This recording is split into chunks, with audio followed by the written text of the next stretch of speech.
ആ അതായത് ഒരു neurological evaluation of A Child with spinal muscle atrophy. അപ്പോൾ ഈ കുട്ടികളെ എങ്ങനെയാണ് നമ്മൾ തിരിച്ചറിയുന്നതെന്നുള്ളത് പറയാം. അപ്പോൾ ഒരു സ്പൈനൽ മസിൽ അട്രോഫിയുള്ള കുട്ടി എപ്പോഴും ഡെവലപ്മെൻറ്റൽ ഡിലേ ആയിട്ടാണ് വരുന്നത്. ഡെവലപ്മെൻറ്റൽ ഡിലേ എന്ന് പറഞ്ഞാൽ ഇപ്പോൾ നമ്മൾ 100 കുട്ടികൾ ഡെവലപ്മെൻറ്റൽ ഡിലേ ആയിട്ട് വന്നാൽ അതിൽ 80% എങ്കിലും കുട്ടികൾക്ക് സെൻട്രൽ നെർവസ് സിസ്റ്റം ഡിസീസ് ആയിരിക്കും. നമ്മുടെ കേരളത്തിലെ ഒരു ഡെവലപ്മെൻറ്റ് ഡിലേ ക്ലിനിക്കുണ്ട്. 80% കുട്ടികൾക്കും സെൻട്രൽ നെർവസ് സിസ്റ്റം ഡിസീസ് ആയിരിക്കും, പെരിഫറൽ നെർവസ് സിസ്റ്റം ഡിസീസ് ആയിരിക്കില്ല. അപ്പോൾ നമ്മളൊരു ഡെവലപ്മെൻറ്റൽ ഡിലേ കുട്ടിക്കുണ്ടെങ്കിൽ അത് അപ്രോച്ച് ചെയ്യുന്നത് global development delay versus pure motor delay ആണ്. അങ്ങനെയാണ് നമ്മൾ ഡിഫറൻഷിയേറ്റ് ചെയ്യുന്നത്. ഗ്ലോബൽ ഡെവലപ്മെൻറ്റ് ഡിലേ എന്ന് ബുദ്ധിപരമായ മൈൽ സ്റ്റോൺസും മോട്ടോർ മൈൽ സ്റ്റോൺസും രണ്ടും ഡിലേഡ് ആവുന്നത്. പ്യോർ മോട്ടോ ഡിലേ എന്ന് പറയുമ്പോൾ ബുദ്ധിപരമായ മൈൽ സ്റ്റോൺസ് കൈവരികയും മോട്ടോ മൈൽ സ്റ്റോൺസ് കൈവരിക്കാതിരിക്കുകയും ചെയ്യുന്നത്. അതായത് 6 ആഴ്ചയാകുമ്പോൾ മുഖത്ത് നോക്കി ചിരിക്കുന്നു, 3 മാസമാകുമ്പോൾ ഉറക്കെ ചിരിക്കുന്ന, 1 വയസ്സാകുമ്പോൾ സംസാരിക്കുന്ന, 2 വയസ്സാകുമ്പോൾ 2 വാക്ക് കൂട്ടിച്ചേർത്ത് പറയും. ഇതൊക്കെ നടക്കും. പക്ഷേ കൈകാലുകൾ ചലിപ്പിക്കാനുള്ള ബുദ്ധിമുട്ടുണ്ടാകുന്നത് pure motor delay. Pure motor delay versus global development delay history എടുക്കുമ്പോൾ തിരിച്ചറിയണം. അത് കഴിഞ്ഞ് ഫ്ലോപ്പി ഇൻഫൻറ്റ് എന്നൊരു കൺസെപ്റ്റ് ഉണ്ട് പീഡിയാട്രിക് ന്യൂറോളജി. അതായത് ഈ കുട്ടി ഇങ്ങനെ ഒരു ടോണും ഇല്ലാതെ ഇങ്ങനെ കാല് രണ്ടും ഇങ്ങനെ കൈ ഇങ്ങനെ വെച്ച് കിടക്കുന്ന ഫ്ലോപ്പി ഇൻഫൻറ്റ് എന്ന് പറഞ്ഞ് എൻറ്റിറ്റി. അത് കണ്ടാൽ നമുക്ക് ലോ മോട്ടോ ന്യൂറോൺ ഡിസീസ് എന്നേ നമ്മൾ വിചാരിക്കുള്ളൂ, കണ്ടാൽ ഇങ്ങനെ ഒരു ടോണും ഇല്ലാതെ കിടക്കും. പക്ഷേ ഇങ്ങനെ വരുന്ന ഫ്ലോപ്പി ഇൻഫൻസിൽ എഗൻ 80% നമ്മുടെ നാട്ടിൽ ഹൈപ്പോട്ടോണിക് സെർബൽ പോൾസി തന്നെയായിരിക്കും. അവരുടെ ഹിസ്റ്ററി എടുത്താൽ ബർത്ത് ആസ്ഫിക്സിയ കാണാം, ഹൈപ്പോഗ്ലൈസീമിയ ന്യൂ ബോൺ പീരിയഡിൽ കാണാം. അപ്പം ഇതെല്ലാം എറ്റോണിക് സെർബൽ പോൾസി, അതായത് അതർവൈസ് ഹൈപ്പോട്ടോണിക് സെർബൽ പോൾസി ആയിരിക്കും. അപ്പോൾ ഒരു കുട്ടി ഡെവലപ്മെൻറ്റ് ഡിലേ ആയിട്ട് വരുമ്പോൾ നമ്മൾ നോക്കുന്നത് ഇത് സെർബൽ പോൾസി ആണോ, കാരണം അതാണ് മോർ കോമൺ. അത് ഗ്ലോബൽ ഡെവലപ്മെൻറ്റ് ഡിലേ ആയിരിക്കും. കൂടാതെ നമ്മൾ ഹിസ്റ്ററിയിൽ സീഷേഴ്സ് ഉണ്ടോ എന്ന് നോക്കണം, മൂവ്മെൻറ്റ് ഡിസോർഡർ ഉണ്ടോ എന്ന് നോക്കണം. അതായത് കുട്ടി ചുമ്മാ ഇരിക്കുമ്പോൾ കൈകാലുകൾ തുടർച്ചയായിട്ട് അനക്കുന്നുണ്ടോ എന്ന് നോക്കണം. അങ്ങനെ മൂവ്മെൻറ്റ് ഡിസോർഡർ ഉള്ള കുട്ടിയാണെങ്കിൽ ഒരിക്കലും ലോ മോട്ടോ ന്യൂറോൺ ഡിസീസ് ആയിരിക്കില്ല. അപ്പോൾ സീഷറോ മൂവ്മെൻറ്റ് ഡിസോർഡറോ ഉണ്ടെങ്കിൽ ഇതൊരു അപ്പർ മോട്ടോ ന്യൂറോൺ ഡിസീസ് തന്നെയാണെന്ന് നമുക്ക് മനസ്സിലാവും. പിന്നെ കൊച്ചിനെ ഒന്ന് നോക്കണം, ഫ്ലോപ്പി ആയിട്ട് കിടക്കുന്നെങ്കിലും അതിന് ടോൺ ഇൻക്രീസ്ഡ് ആണോ ഡിക്രീസ്ഡ് ആണോ നോർമലാണോ. ടോൺ ഇൻക്രീസ്ഡ് ആണെങ്കിൽ അപ്പർ മോട്ടോ ന്യൂറോൺ ഡിസീസ് നമുക്ക് പിടികിട്ടും. അത് കഴിഞ്ഞാണ് നമ്മൾ ഡീപ് ടെൻഡൽ റിഫ്ലെക്സ് നോക്കുന്നത്. അപ്പർ മോട്ടോ ന്യൂറോൺ ഡിസീസ് ആണെങ്കിൽ ഡീപ് ടെൻഡൽ റിഫ്ലെക്സസ് എക്സാജറേറ്റഡ് ആയിരിക്കും. ഇങ്ങനെ നമുക്ക് LM-നും UM-നും തമ്മിൽ തിരിച്ചറിയാം.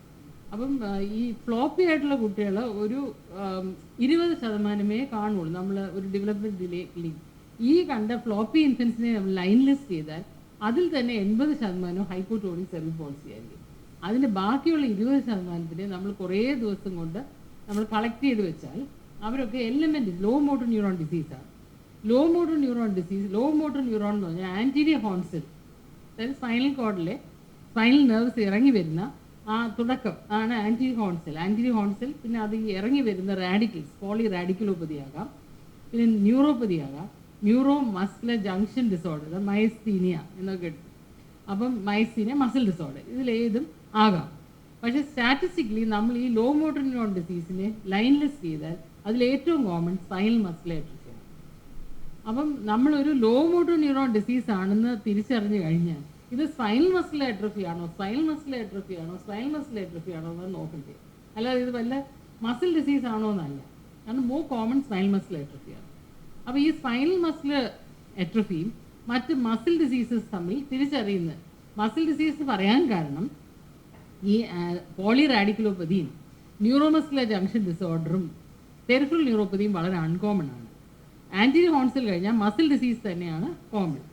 അപ്പം മസിൽ ഡിസീസ് ആണോ സ്പൈനൽ മസ്കുലർ അട്രോഫി ആണോ എന്ന് തിരിച്ചറിയാൻ വേണ്ടി നമ്മൾ ആദ്യം ചെയ്യുന്ന നാക്കിൽ നോക്കുമ്പോൾ നാക്ക് ഫെസിക്കുലേറ്റ് ചെയ്യുന്നുണ്ടെങ്കിൽ, അതിങ്ങനെ ട്രെമുലസ് ആയിട്ടിരിക്കുന്നെങ്കിൽ അത് സ്പൈനൽ മസ്കുലർ അട്രോഫി ആവാനാണ് സാധ്യത.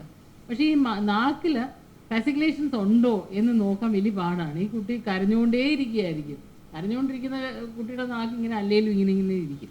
അപ്പോൾ നമുക്ക് തീർച്ചപ്പെടുത്താൻ പറ്റില്ല. ആ കൊച്ച് വളരെ സമാധാനത്തോടുകൂടെ വാ വിളിച്ചിരിക്കുകയാണെങ്കിലേ പറ്റുള്ളൂ. അതുകൊണ്ട് ഒരു ഡിഫിക്കൽട്ട് പ്രൊസീജിയറാണ്. ഈ ദേഹം മുഴുവൻ ഫാസിക്കുലേഷൻ ചെയ്യുമ്പോൾ ഉണ്ടെങ്കിലും അത് ഈ കുട്ടികളിൽ കാണാൻ പാടാണ്. കാരണം കുട്ടിക്ക് ഫാറ്റ് ആണുള്ളൂ, ഫാറ്റിൻ്റെ അടി വളരെ കുറച്ച് മസിലേ ഉള്ളൂ. അതുകൊണ്ടാണ് ഫാസിക്കുലേഷൻ വെളിയിലോട്ട് കാണുന്നത്. അഡൽട്ട് മോട്ടോർ ന്യൂറോൺ ഡിസീസാണ് സ്പൈനൽ മസ്കുലർ അട്രോഫിയുടെ കറസ്പോണ്ടിങ് ഡിസീസ്. അതിൽ ആൻറ്റിയോൺസൽ ഡിസീസ് ഉള്ള ഈ ആളുകൾക്ക് ദേഹം മുഴുവൻ ഫെസിക്കുലേഷൻസ് കാണാൻ പറ്റും. പക്ഷേ സ്പൈനൽ മസ്കുലർ അട്രോഫിയിൽ ടങ്ങിൽ മാത്രമേ കാണാൻ പറ്റുള്ളൂ. അത് ഡിഫിക്കൽട്ടുമാണ്.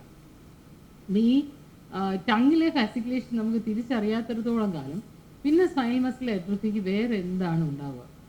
ഒരു പ്രത്യേക ഫീച്ചർ സ്പൈനൽ മസ്കുലർ അട്രോഫിക്ക് ഉള്ളത് ഫെയിലിയർ ടു ത്രൈവ് ആണ്.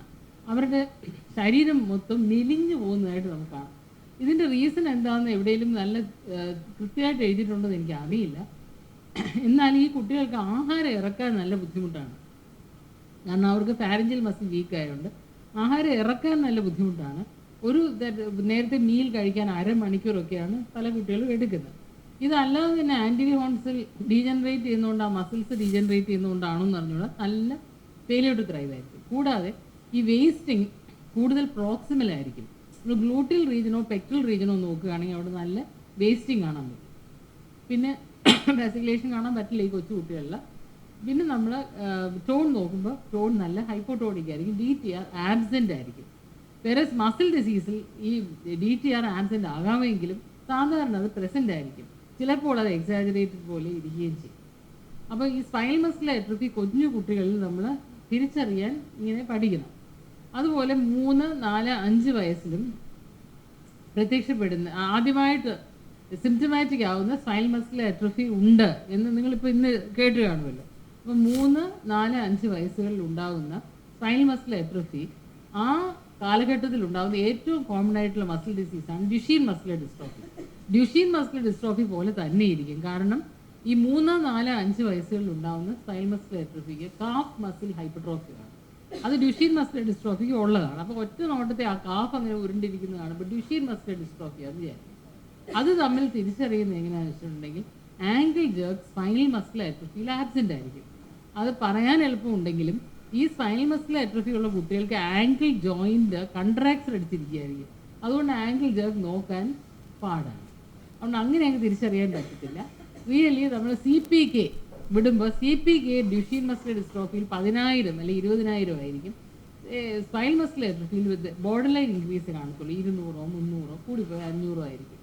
അത്രയേ ഉള്ളൂ സ്പൈനൽ മസ്കുലർ അട്രോഫി. പിന്നെ നമ്മൾ EMG ചെയ്താൽ തിരിച്ചറിയാം. EMG ചെയ്യുമ്പോൾ സ്പോണ്ടേനിയസ് ആക്ടിവിറ്റി, അതായത് EMG ചെയ്യുമ്പോൾ നമ്മൾ ആദ്യമേ ചെയ്യുന്ന മസിലിനകത്ത് നീഡിലിട്ടിട്ട് ഈ കൺസോൾ നമ്മൾ നോക്കും. അത് സ്പോണ്ടേനിയസ് ആയിട്ട് ഡിസ്ചാർജ് ചെയ്യുന്നു. അത് സ്പൈനൽ മസ്കുലർ അട്രോഫിയിൽ മിക്കവാറും മസിൽസിൽ fibrillation potential, positive sharp wave and fasciculations കാണാൻ പറ്റും. ഇങ്ങനെ കുട്ടികളിൽ ഇത് ഇച്ചിരി ഫെലേഷ്യസ് ആണ്. കാരണം ഈ കുട്ടി അനങ്ങാതിരിക്കുന്ന സ്പോണ്ടേനിയസ് ഡിസ്ചാർജസ് കിട്ടാൻ വേണ്ടി മിക്കവാറും സമയം കുറച്ച് കൈയും കാലിട്ട് അടിച്ച് ഭയങ്കര കരച്ചിലായിരിക്കും നീരിലൊക്കെ കുത്തി കഴിയുമ്പോൾ. അതുകൊണ്ട് ഇത്തിരി ബുദ്ധിമുട്ടാണ്. പിന്നെ ഇത് കണ്ടുപിടിക്കുന്ന നമ്മുടെ ജനറ്റിക് ടെസ്റ്റിംഗ് വെച്ചാണ്. MLPA ടെസ്റ്റ് ആദ്യം വിടും. MLPA ചെയ്യുന്നത് SMN ജീനിൽ മ്യൂട്ടേഷൻ ഉണ്ടോ, ഹോമോസൈഗസ് ഡിലീഷൻ SMN1 ഉണ്ടോ എന്ന് നോക്കാൻ വേണ്ടിയാണ് നമ്മൾ വിടുന്നത്. SMN2 കോപ്പീസ് എന്ന് കേട്ട് കാണുമല്ലോ. SMN2 കോപ്പീസിൻ്റെ നമ്പർ അനുസരിച്ച് ആ കുട്ടിയുടെ മാനിഫെസ്റ്റേഷൻ കൂടുന്തോറും കൊച്ചിൻ്റെ ബുദ്ധിമുട്ടുകൾ കുറഞ്ഞുകൊണ്ടിരിക്കും. അപ്പം പിന്നെ അഡൽട്ടിലും SMA ഉണ്ട്. അഡൽട്ടിലെ SMA ഇതിൽ നിന്ന് വ്യത്യസ്തമായിട്ടാണ് ഉണ്ടാകുന്നത്. ഇപ്പോൾ ഒരു 30 വയസ്സിലോ 25 വയസ്സിലോ SMA തുടങ്ങാം. ഈ തരത്തിലുള്ള ആളുകൾക്ക് ഫേഷ്യോ സ്കാപ്പുലോ ഹ്യൂമറൽ പ്രസൻറ്റേഷനാണ് ഉള്ളത്. അവർക്ക് ഈ മുഖം മെലിഞ്ഞിരിക്കും, കഴുത്ത് മെലിഞ്ഞിരിക്കും, ഈ സ്കാപ്പുലർ റീജനും അട്രോഫീഡ് ആയിരിക്കും. ഫേഷ്യോ സ്കാപ്പുലോ ഹ്യൂമറൽ പ്രസൻറ്റേഷൻ. പക്ഷേ ഈ കോമൺ ആയിട്ട് ഫേഷ്യോ സ്കാപ്പുലോ ഹ്യൂമറൽ പ്രസൻറ്റേഷൻ ഉണ്ടാകുന്നത് ഫേഷ്യോ സ്കാപ്പുലോ ഹ്യൂമറൽ മസ്കുലർ ഡിസ്ട്രോഫിയിലാണ്. അപ്പം ഫേഷ്യോ സ്കാപ്പുലോ ഹ്യൂമറൽ മസ്കുലർ ഡിസ്ട്രോഫിയും ആകാം ഇങ്ങനെ ഫേഷ്യോ സ്കാപ്പുലോ ഹ്യൂമറൽ സിൻഡ്രോമായിട്ട് വരും. അതേ പ്രസൻറ്റേഷനായിരിക്കും പോളിമൈസൈറ്റിസ്, അതായത് അക്യൂട്ടായിട്ട് മസിൽ ഇൻവോൾവ് ചെയ്യുന്ന പോളിമൈസൈറ്റിസ് സാധാരണഗതിയിൽ കുത്തിയിരുന്നിരുന്നേക്കാളുള്ള ബുദ്ധിമുട്ടായിട്ടാണ് വരുന്നത്. പക്ഷേ ഈ അഡൽട്ടിൽ ഇപ്പോൾ ഇത് ഫേഷ്യോ സ്കാപ്പുലോ ഹ്യൂമറൽ ഡിസ്ട്രിബ്യൂഷനിലും വരാം.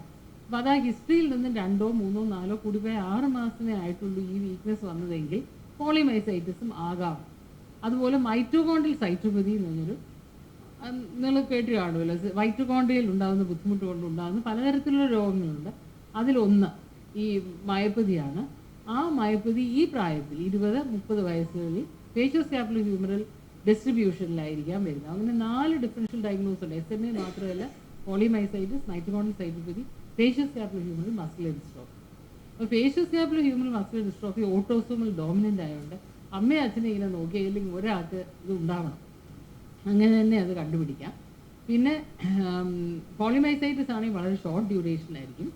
മൈറ്റോകോൺഡ്രിയൽ സൈറ്റോപതിയും ഈ SMA തമ്മിൽ തിരിച്ചറിയാൻ ഇച്ചിരി ബുദ്ധിമുട്ടായിരിക്കും. എന്നാൽ SMA അട്രോഫി വളരെ അധികമായിരിക്കും. പിന്നെ ഈ CPK ടെസ്റ്റ് ചെയ്യുമ്പോൾ മൈറ്റോകോൺഡ്രിയൽ സൈറ്റോപതി ആണെങ്കിലും പോളിമൈസൈറ്റിസ് ആണെങ്കിലും FSHD ആണെങ്കിലും അത് റേസ്ഡ് ആയിരിക്കും, CPK റേസ്ഡ് ആയിരിക്കും. പിന്നെ സ്പൈനൽ മസ്കുലർ അട്രോഫി ആണെങ്കിൽ നമ്മൾ ഈ EMG ചെയ്യുമ്പോൾ സ്പോണ്ടേനിയസ് ഡിസ്ചാർജസ് ആണ്. ഇങ്ങനെയാണ് നമ്മൾ തിരിച്ചറിയുന്നത്.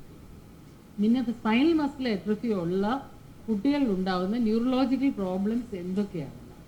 അത് ഈ വീക്ക്നെസ് സ്പൈനൽ മസ്കുലർ അട്രോഫിയിൽ വളരെ സിവിയർ ആയിരിക്കും.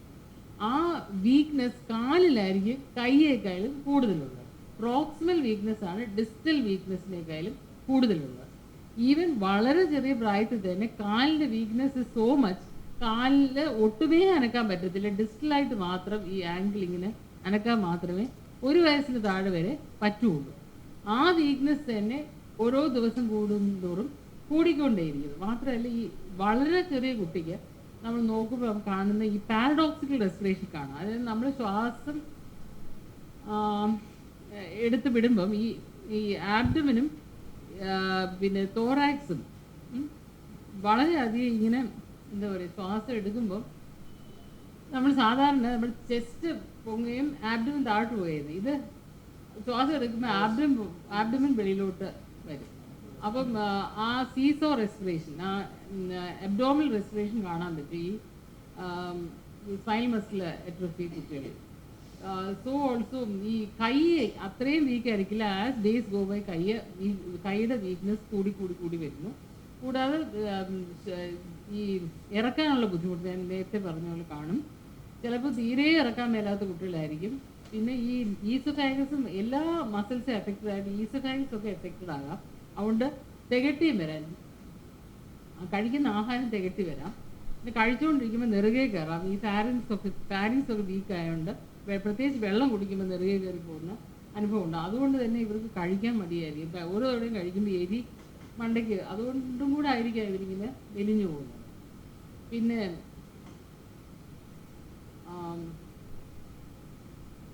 ഇതൊക്കെയാണ് ന്യൂറോളജിക്കൽ പ്രോബ്ലംസ് ഉള്ളത്. പിന്നെ ഈ കുട്ടികളിൽ ഈ വീക്ക് ആയതുകൊണ്ട് അവർ ഓരോ പോസ്റ്റേഴ്സ് അഡോപ്റ്റ് ചെയ്യും.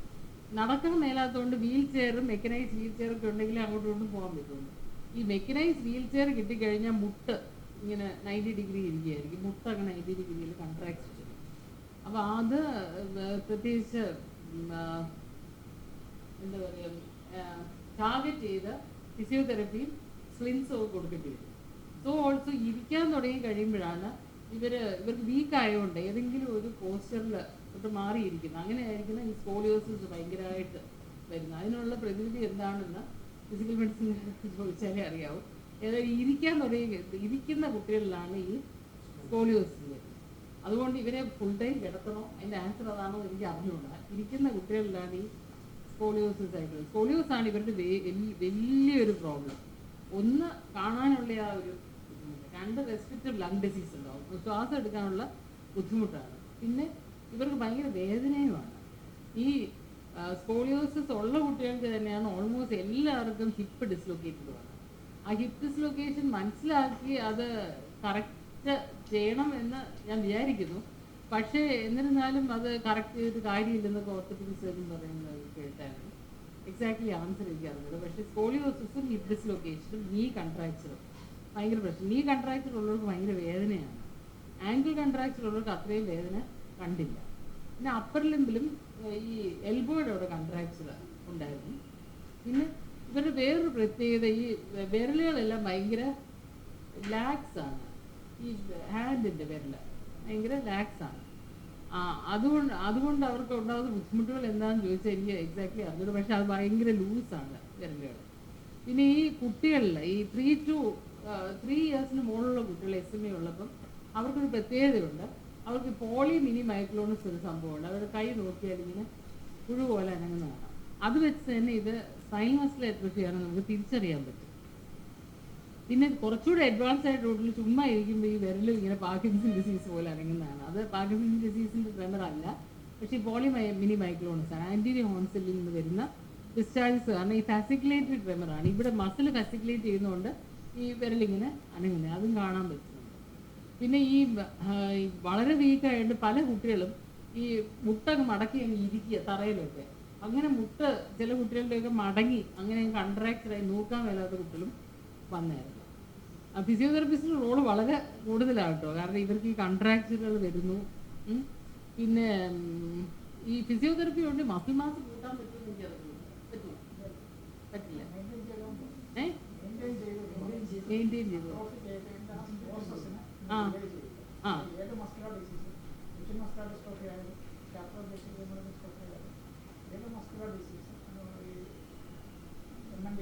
ആ അത് അട്രോഫി ചെയ്യുന്നത് തടയാം, സ്ലോ ചെയ്യാം. ആ പക്ഷേ അട്രോഫി ചെയ്തതിന് തിരിച്ചു കൊണ്ടുവരാൻ പറ്റില്ല.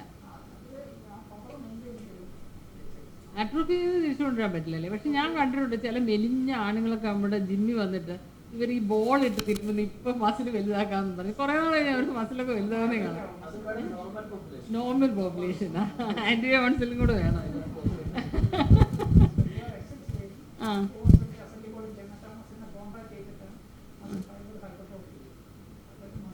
എപ്പോഴാണ് ഹൈപ്പർട്രോഫി ചെയ്യുന്നത്? ആ ആ ആ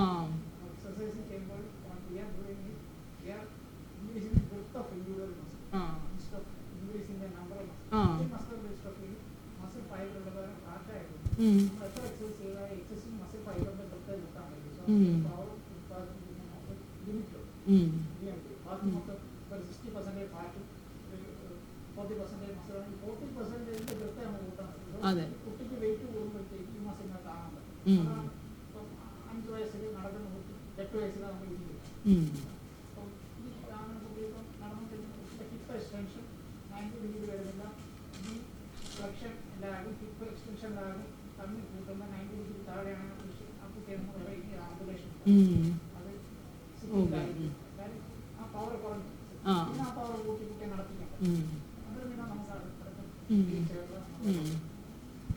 പിന്നെ ഒബ്സർവ് ചെയ്ത് വേറെ കാര്യം, ഇവർക്ക് എത്ര വീക്കാണെങ്കിലും തല പൊക്കി പിടിക്കുന്നുണ്ട് ഈ കുട്ടികളെ.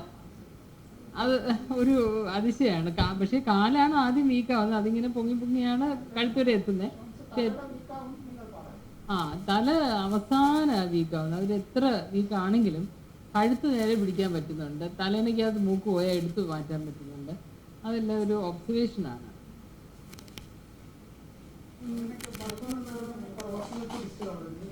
പ്രോക്സിമൽ ആദ്യം, അതെ. അതും കാലാണ് ആദ്യം. കാര്യം ആദ്യം എന്ന് വെച്ചാൽ വളരെ നേരത്തെ, കൈ വളരെ പ്രിസർവ്ഡ് ആണ്. പക്ഷെ വലുതായി കഴിഞ്ഞാൽ പിന്നെ അവർക്ക് കൈ ഒട്ടുമേ അനക്കാൻ മേലെ ഇതുവരെ ഇരിക്കുന്ന കുട്ടികളാണ്.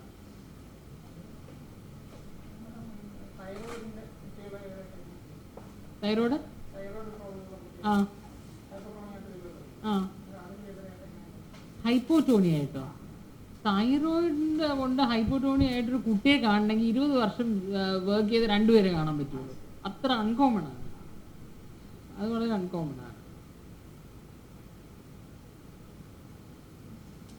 പിന്നെ തൈറോയിഡിൽ കൊണ്ട് മസിൽ ഡിസീസ് ഉള്ള കുട്ടികൾ ഭയങ്കര ഷോർട്ടായിരിക്കും, അവർക്ക് ഷോർട്ട് സ്റ്റാച്ചർ ആയിരിക്കും. മസിൽ ഇൻവോൾവ് ചെയ്ത് തൈറോയിഡ് ഡിസീസ് ഉള്ള കുട്ടികൾ ഭയങ്കര ഷോർട്ട് സ്റ്റാച്ചർ. ആ തൈറോയിഡ് കറക്റ്റ് ചെയ്താലും അവരുടെ മസിൽ വീക്ക്നെസ് ശരിയാവത്തില്ല, സ്റ്റാച്ചർ വലുതാവില്ല. അത്രയ്ക്ക് എഫക്റ്റഡ് ആയ കുട്ടികൾ ആ കൺജനിറ്റൽ ഹൈപ്പോതൈറോയിഡിസത്തിലാണ് ഉണ്ടാകുന്നത്.